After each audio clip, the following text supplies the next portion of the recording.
I grew up reading a lot of different books, from The Outsiders, The Absolute True Diary of a Part-Time Indian, Junie B. Jones. The point is, I read a lot. Real good shit, my nigga, for real. Congratulations, nigga. Did you just congratulate me for reading? Comics are something I don't really get too invested into, due to the opinion that some comics get massively convoluted after a certain point. Look, Kingdom Hearts is already convoluted enough for me. I don't need another story to beat that. Yeah, man, you know, it's good shit, homie. Word, you know what I mean? You know, that reading shit, you know what I mean?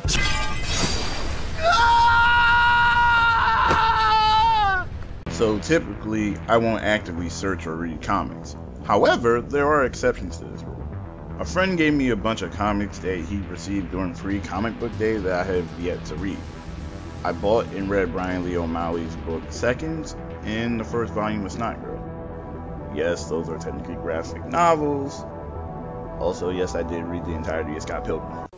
Why does everything have to be so complicated? The Legend of Korra Turf Wars hasn't been read yet. I have the first part. I was dying to get the book, and it's been 3 years since I got it, but nope. Still haven't read it. I make exceptions, but normally I usually just stick to novels and manga.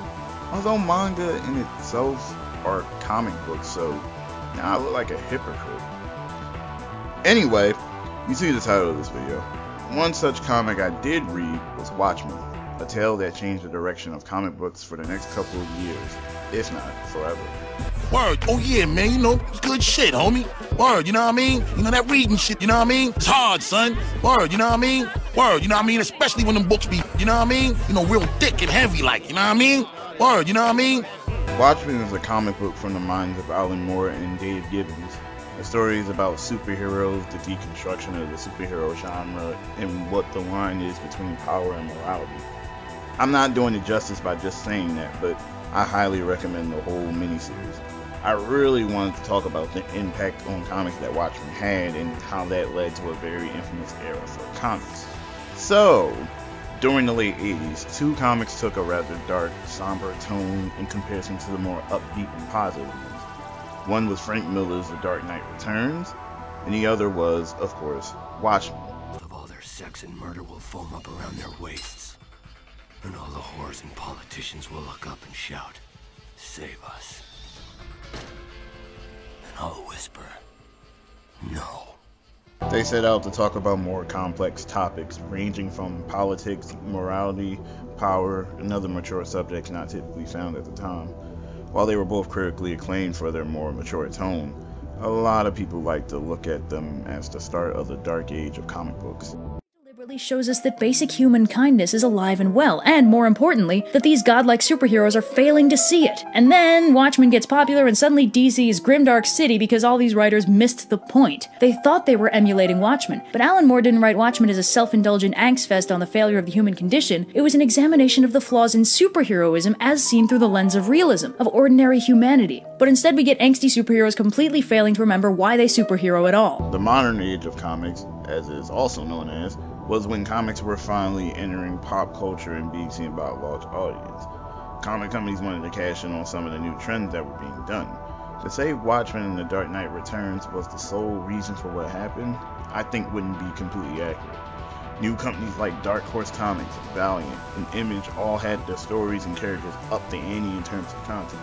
More sex, more violence, and more conflicted or borderline insane heroes or vigilantes. Gonna fuck your face up for real, pussy. Creators were taking advantage of having no rules or comic code to uphold. Not that the CCA were even really relevant in the 80s or 90s anyway though, and did whatever they more or less wanted. The problem comes in with the reception of this period. You see, a lot of good stories came out of that era, like The Sandman, Doom Patrol, The Savage Dragon, and motherfucking Spawn! Blades are sharper than my tongue. Then shut the fuck up and fight. But then you have something like Body Bags, Youngblood. Coked out, glass pipe sucker came up with that little chestnut. Probably a guy who can't draw feet. Papa Renix, New Adventures?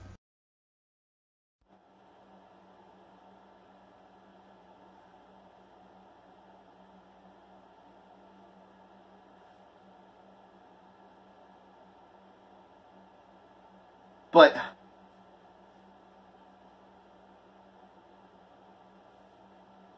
Never mind. In Malibu Comics version of Street Fighter. They took what Watchmen and The Dark Knight Returns did and only saw that it was darker and more violent, while any of the philosophies or themes those stories were exploring. Comic book films only recently stopped doing this, if only to avoid having the same stigma the Dark Age had. Some would argue that stories like the death of Superman and the Dark Phoenix saga probably had more of a hand in the gradual shifting tone of comics than Watchmen ever did. I tend to look at it as the perfect storm, so to speak. Comic book creators were tired of not having creator rights. DC Comics were starting Vertigo Comics in '93. The Comics Code restrictions, Crisis on Infinite Earths, hell, the '90s. Again, to say that The Dark Knight Returns and Watchmen were the sole reason for the Dark Age of comics is a little shaky. You know what I mean? You know what I mean? At the end of the day, whether or not those two stories contributed to what many would call the worst period for comic books, one thing is for sure. They're the fucking Donald Duck superhero comic book!